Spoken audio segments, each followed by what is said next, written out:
Anyone who enters St. Peter's Basilica is inescapably struck by its propinquity with its contemporary culture dating back to 1506 AD. It's a time capsule linking Baroque sculptures and architecture with Renaissance designs during its 120-year completion. It's not hard to get a sense that these buildings connect us with the past in a strangely personal manner, as the same thoughts of awe and even existentialism in the face of the grandiose display of history pass through our minds as they would of early pilgrims. Europe's historic identity of art, culture, religion, maths and engineering is etched into every detail. In one sense, this building acts as a constant in a history that can only be measured in change.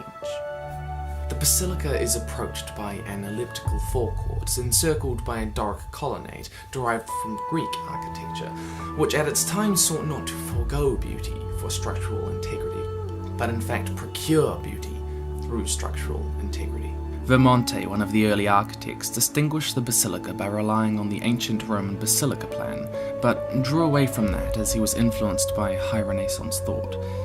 That he was obsessed with the idea of perfect beauty and that it could be found in mathematics. His original idea depicted equal arms and a Greek cross entailed within a square, rather than the longer traditional Christian cross, and while his plan was eventually rejected for a more practical longer arm, his design kept its geometric integrity.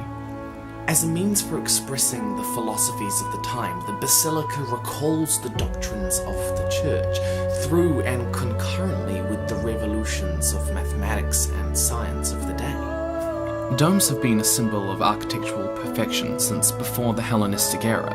The circle was eternity and could represent the afterlife. At the center of Vermonte's design and the heart of the church was God, the heavens, all pointing towards the truth, and even with the eventual change to the longer arm, the truth, the heavens, was placed at the heart of Christ, as it resembled the crucifix that Christ died on. During the Renaissance, the dome became a symbol for unity of religion, and James Mitchell observed the basilica saying, "It is less the roof of the greatest of all churches than the covering and sign of the center to which converges the entire unity of Catholicism." Despite the Renaissance focus on beauty through rationale, the Corinthian pillars supporting the dome atop the basilica are structurally redundant. Corinthian pillars were used to symbolize a place of spiritual learning and growth, like the Parthenon in Greek times, and this parallelization of aesthetics and practicality is ironic, because the pillars are meant to symbolize solidarity and endurance, that the church was to endure against all odds. Reflective of the Catholic belief that Peter was the rock and that the gates of Hades would not prevail against him. The church, like the building itself, was to stand the test of time. The intricacy of its architecture is so involving that we can't just see the basilica as a place inhabited by believers, but a place that manifests the belief itself, and is also the cumulative result of mathematical and scientific revolutions going back through history.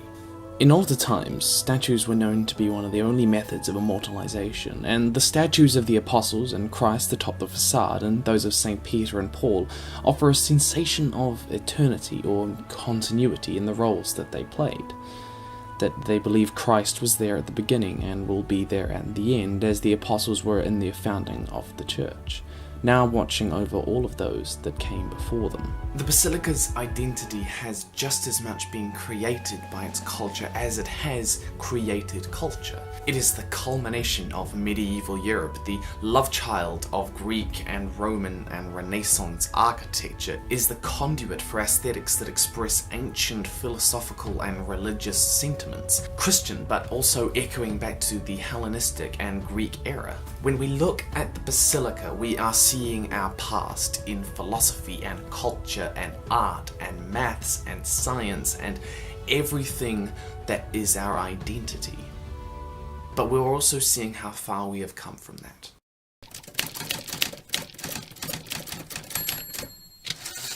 Hey guys, this video has been really fun to make, and if you enjoyed it, give me a thumbs up. If you want to see more videos like this, I don't know, specifically about architecture or other things, then just tell me down below.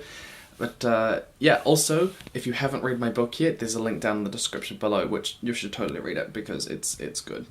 Yeah. See you next time.